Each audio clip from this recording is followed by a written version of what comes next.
as I was mentioning you, in a while we will start to work on J0 crater and map J0 crater. The goal of this exercise will be to start to realize a geological map, immediately a geological map, which with the idea I was mentioning before, that you should realize your geological mapping according to your science goal. Our goal will be to create a context for a future exploration. These maps have been already prepared, but this is our exercise. So we will go with a unit definition and then with the actual mapping.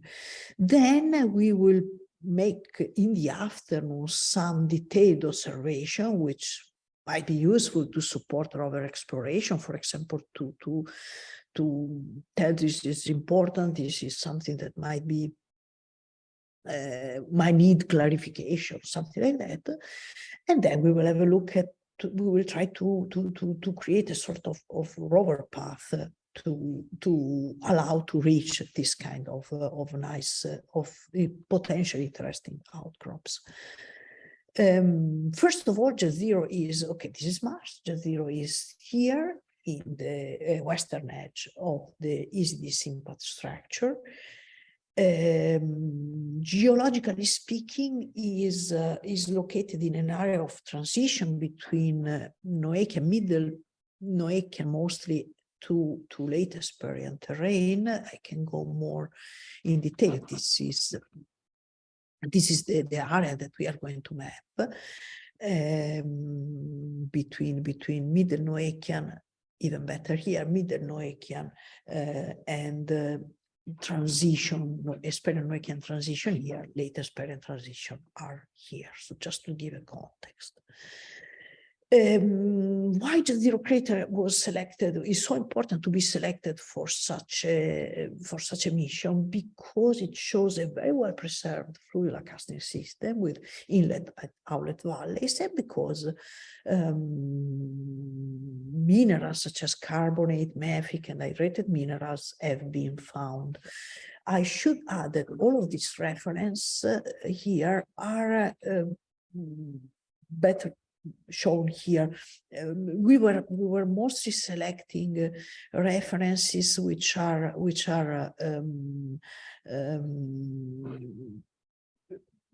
how to say, related to mapping, so not all of the references related to the science of J0, because otherwise it would have been infinite. But of course, you will find references in these papers to all of that, if you want to go deeper into the science of J0, what we know so far.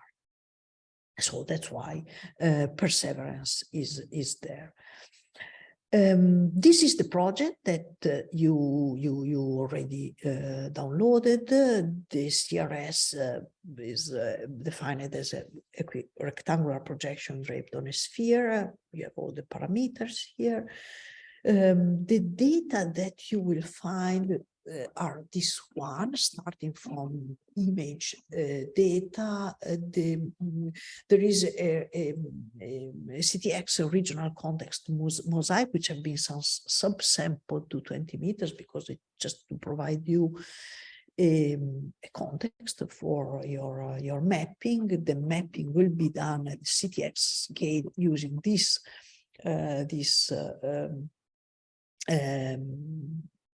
image, the CTX image, which has a resolution of 6 meters, spatial resolution of 6 meters, and vertical resolution. There is also the DM with 20 meters of resolution. Plus, you will have to have a look at more detail in the images, not really to map, but to describe, to better describe the image, and maybe to play a little bit with the science, and also to look better for the stratigraphic relations between the unit. You have a DTM, an ARISE mosaic, both image and DTM, with a resolution, the spatial 25 centimeters and vertical 1 meter. Again, I'm not saying this anymore, but more detailed information are here.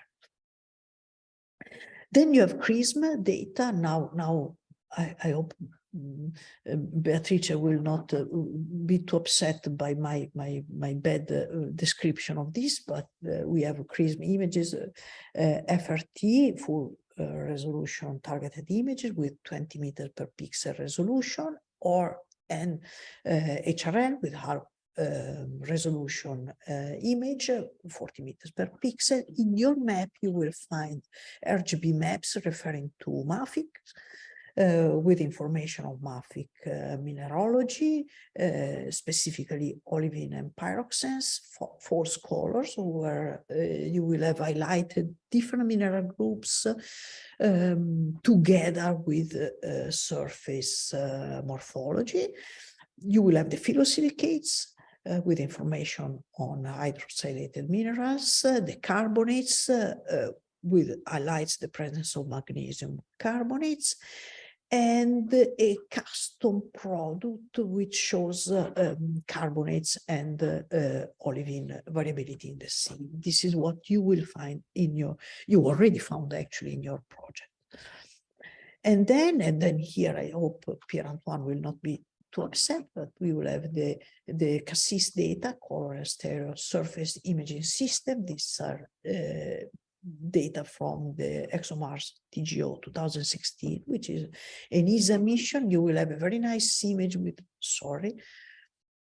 4.6 meter per pixel in resolution, and 4 bands, blue, panchromatic, red, and near infrared. In your, they can be, of course, combined as RGB. In this specific project, they have been combined with R is a ratio between red and panchromatic in order to be ferric iron sensitive and detect hematite and non-tronite. G panchromatic blue ratio with sensitive to, again, to ferric iron to detect hematite, goethite, acavenite, and non-tronite. I should admit I don't know even acavenite. I didn't even know it exists. B panchromatic to near infrared ratio to be sensitive with the ferrous irons and detect the lower calcium pyroxenes, olivines, and high calcium pyroxenes. Then you will find a couple of maybe more layers with the information for the morphometry and the transverse. Now, please keep this during the morning, as I keep these layers hidden, unchecked, because you will need this in the afternoon. So now they are not necessary. They will just, disturb your work. MAPI is the layer is created and ready to be used, but I think you are already experienced because you were using this already on the moon, so you know everything. The logistics also this, I think I don't need to go into the detail because you know already. If you will find yourself stuck, just try to focus. Do not lose too much time on the technical, so to say, problem, but try to focus on the science, on the units. So even, switch to another program, but try to focus on the units and the contents. So this is the area that we want to map. Now, I was mentioning you that the map will be done at CTX scale. It's the scale, it should be something like 1 to 50,000 to 1 to 100,000. It depends also from your screen. I can show you what it is on my screen, 1 to 50,000. This is, it is very okay to map. And this is in my screen 1 to 75,000. This is still okay. Maybe if I can give you a suggestion, don't try to do everything. Try to maybe focus on a smaller part, but more thought, so to say, more. Try concentrate to understand what you're doing. If you will not finish the map, it's not a big deal. The important is to understand what you're doing. So I was mentioning the goal is to provide, and I forgot to tell you, we will map with the CTX, but we will use all the other data sets to try to better understand units or better describe units and the boundaries between the units. Coming back here, the goal is to provide a science context to a landing site. We cannot be super precise. It's a science context, so we don't want to, we will not, pay attention too much to the safety on landing, or because we would do in that case the map at high-rise scale, but we are just trying to provide a science context to the mission. So we will try to realize a geological map so to avoid too much interpretation, because if you interpret too much and then you go in the field and you discover that, something was wrong, it will be difficult to go back and reorganize your mission accordingly. It's much better to be as, again, between brackets, objective as possible, including the genetic interpretation only when it is super obvious, like in the case of the crater rim or of the delta. Before looking at the images, I should make some premise. There are a lot of maps, of course. This area was selected for a landing site mission. Fred Calef was showing you something a couple of days ago. So there are a lot of different published maps on J0. There are many unit names which have been proposed, and the maps have been performed with different kind of approach, different scales. So before if you were really not doing an exercise, but you were really hired by somebody to realize a map, the first thing that you should do is to have a look at all of the other products, not only to be better prepared to perform this study, but also to compare and refer to the units, especially create a sort of synonymy of all of the units in order to be able to compare your map to the other one. This should be the first job, no literature job. But since here we are here to make an exercise and we don't want to be influenced, so to say, by what other people did, it's simple, it's more fruitful, I don't know if it's the right way to express, but to map directly and maybe go back later on to check the literature and think, okay, I agree with them, or no, I think I am right here, and so on. And just to mention, these are this is the map that Fred was showing you a couple of days ago. This is being performed with high rise, so do not worry if you will not achieve such detail. You cannot do that because, again, this was performed with the maximum possible resolution. But these are other maps which have presented in literature, and in this paper here there is also a nice table with the synonymy of all the names used in the different products. Actually, this of the name is a big problem. Oh, okay, there are worse problems in the world, but still, since there is not an established process of formalization or standardization such as the one we have on Earth, you will find in literature, not only in J0, but everywhere, units called in many different ways, and this can be confusing. Sometimes you find names mixing descriptive, interpretative features.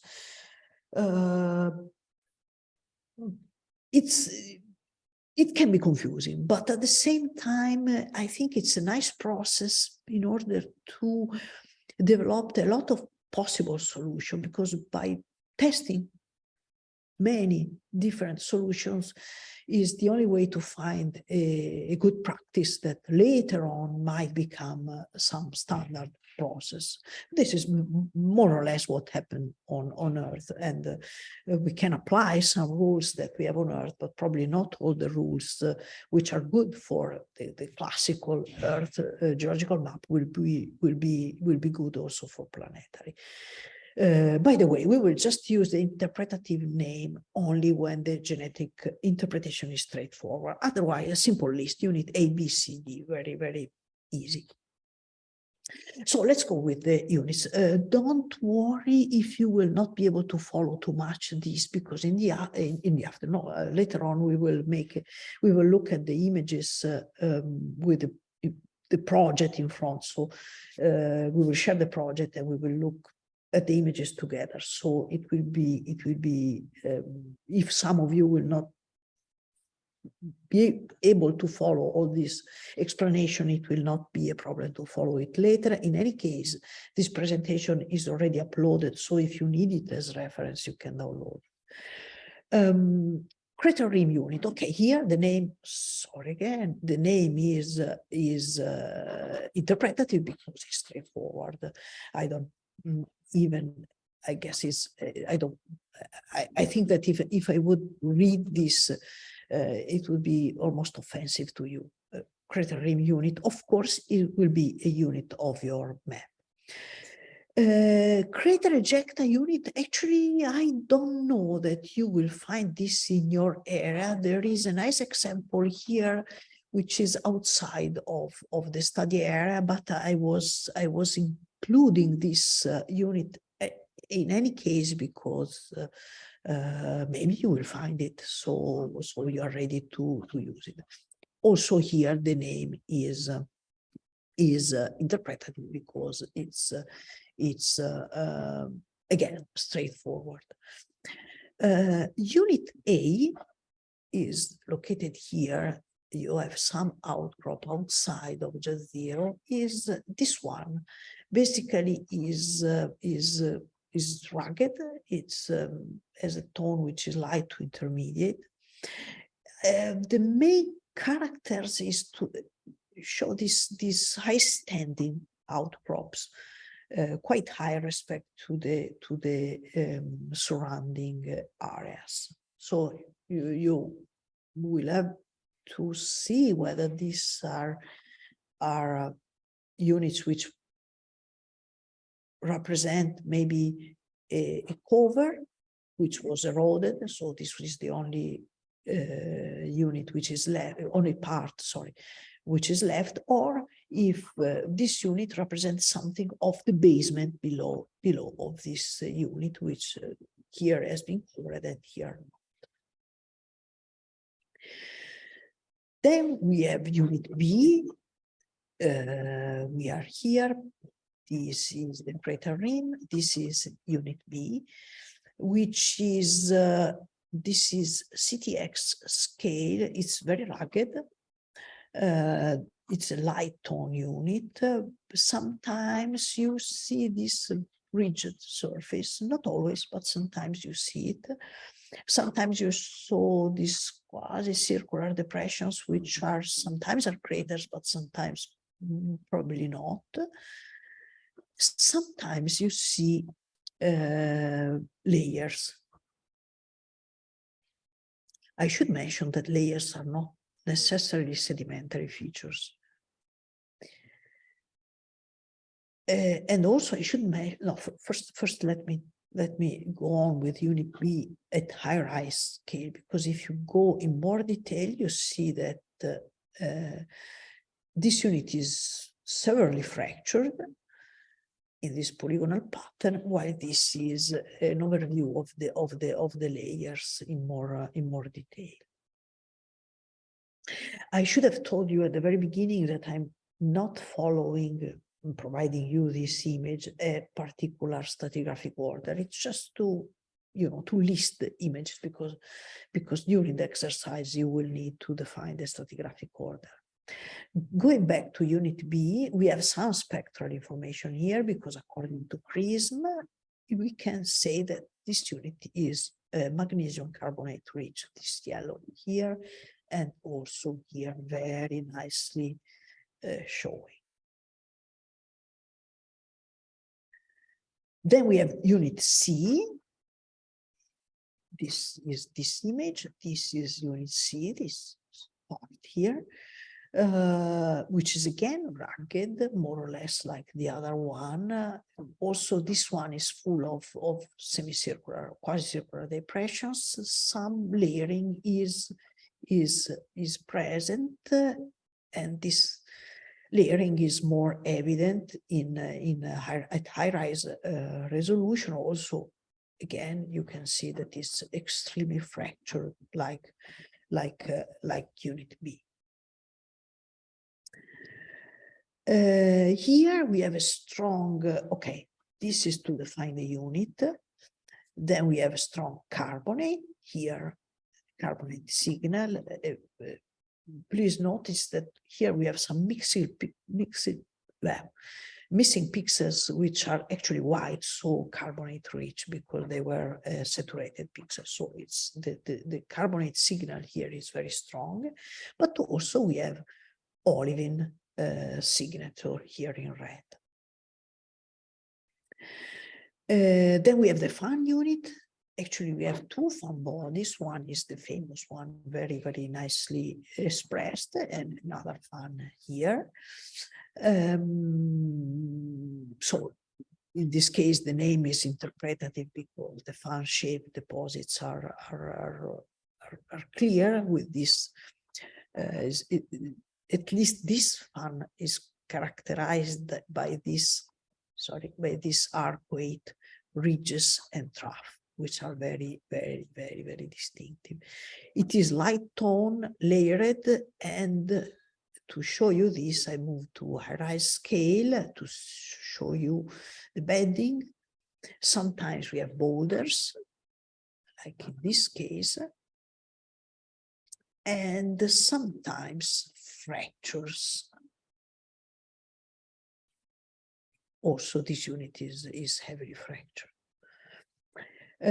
From the point of view of the spectral information, we have a lot of things here because according to CRISM, we have olivine, which is here in red. We have in purple iron magnesium phyllosilicates here, and aluminum clays here, and also carbonates here.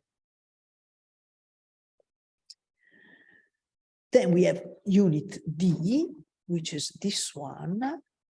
This is always the context image. This is the unit in detail, which is, yes, it's rugged, but less rugged than the other. It's darker, mid to dark tone.